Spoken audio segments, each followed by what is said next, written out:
GAPAS. Bonjour, je m'appelle Théo, je suis à U2A.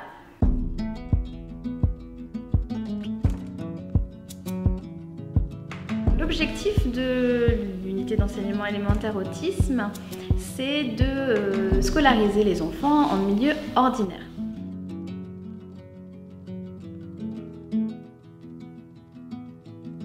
Je m'appelle Julie Jossien, je suis enseignante spécialisée au sein de l'unité d'enseignement élémentaire autisme de l'école Lalo Clément, qui accueille 10 élèves porteurs de TSA qui ont entre 6 et 10 ans.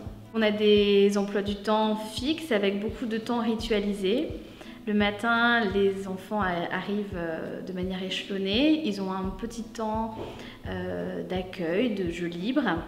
Ensuite, on a un temps de regroupement collectif autour des rituels, donc notamment se repérer dans le temps avec différents outils. On a le train de la semaine, le calendrier. On fait également le menu, c'est l'occasion de lire et puis de voir un peu comment s'organise un repas.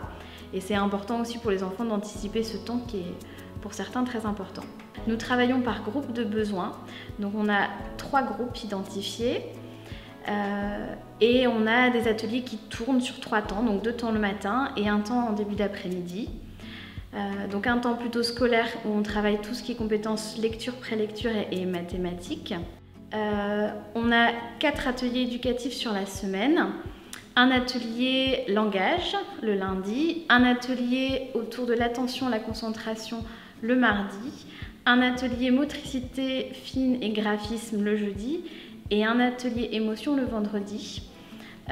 Donc c'est les éducateurs qui prennent en charge cet atelier, mais on a défini ensemble en équipe les objectifs de travail, des objectifs très ciblés en fonction des besoins de chaque enfant. On va proposer différents ateliers, notamment l'atelier attention, concentration, et on va partir de petites activités ludiques finalement pour développer ces compétences. On va aussi travailler par exemple le regard sur les fiches d'activité qu'ils sont en train d'effectuer, en collant des gommettes. Ils sont bien évidemment obligés de regarder ce qu'ils sont en train de faire. Enfin voilà, des petites choses comme ça. Il y a d'autres élèves qui vont être en activité Teach également. Alors Teach, c'est quoi? C'est finalement les mettre en autonomie sur des tâches qui sont en capacité d'effectuer. Voilà, l'idée étant de maintenir les acquisitions de ces jeunes et puis d'apprendre finalement ce système de travail où je prends à gauche ce que je dois faire, je le réalise en face et je le range à droite. Fin de la matinée, on a un temps collectif d'anglais où là on travaille beaucoup tout ce qui est limitation. Et puis on développe aussi quelques compétences d'anglais. On passe beaucoup par la vidéo, par le chant, puisque c'est une entrée qui fonctionne bien avec les élèves. Sur le dispositif U2A, on a vraiment pour mission, premièrement d'abord d'évaluer finalement les élèves et ensuite de travailler sur leurs habiletés manquantes. Alors, qu'est-ce que sont les habiletés manquantes? C'est l'autonomie, c'est la communication. Il y a des enfants qui sont non-verbaux, qui ne sont pas en capacité de pouvoir s'exprimer verbalement.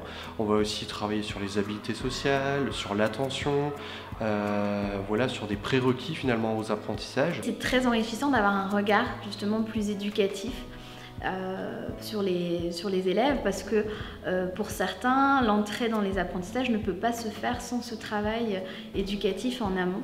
Le but étant au final de favoriser les inclusions dans les classes ordinaires de l'école Lalo Clément.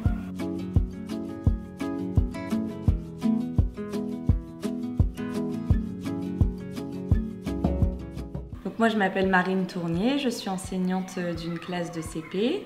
Et j'accueille William depuis maintenant, c'est la 2e année qu'il vient dans ma classe. En mathématiques, il peut venir seul parce qu'il a les capacités de suivre toute la classe tout seul. Il est assez autonome pour sortir son matériel et pour suivre les consignes seul. En lecture, par contre, il a encore besoin d'une petite aide, donc il vient accompagner. Et l'objectif de ces inclusions, c'est justement de réduire ces temps où il est accompagné pour pouvoir venir de plus en plus seul et autonome dans sa classe d'inclusion. Avant que William arrive, forcément, on prépare l'inclusion dans la classe, donc on explique aux autres élèves là, pour le coup, ce qu'est l'autisme, les différents types d'autisme. On a demandé à l'équipe de l'U2EA de venir dans la classe pour présenter aussi les enfants, présenter l'équipe. Donc comment ça leur permet d'avoir une ouverture sur ce handicap. Et après, ça leur permet aussi de constater qu'il y a différentes manières d'apprendre, différentes manières d'être, et ça aide beaucoup dans la tolérance. On a des témoignages de parents qui sont ravis de cette ouverture du dispositif, de ce dispositif. On a par exemple un élève qui est à mi-temps dans sa classe de référence, alors qu'avant d'arriver sur l'U2EA, voilà, il était accompagné par une autre structure qui prévoyait initialement un IME, donc c'est vraiment une réussite pour nous et pour la famille. Moi, je trouve ça extrêmement bénéfique pour la pratique enseignante parce que ça nous apprend beaucoup de choses sur nous-mêmes, ça développe notre pratique. Il fait partie du groupe classe et je pense que ça lui plaît. Et de voir aussi qu'il est capable de faire la même chose que les autres élèves de son âge et que les autres élèves, je pense que ça le motive et ça le valorise.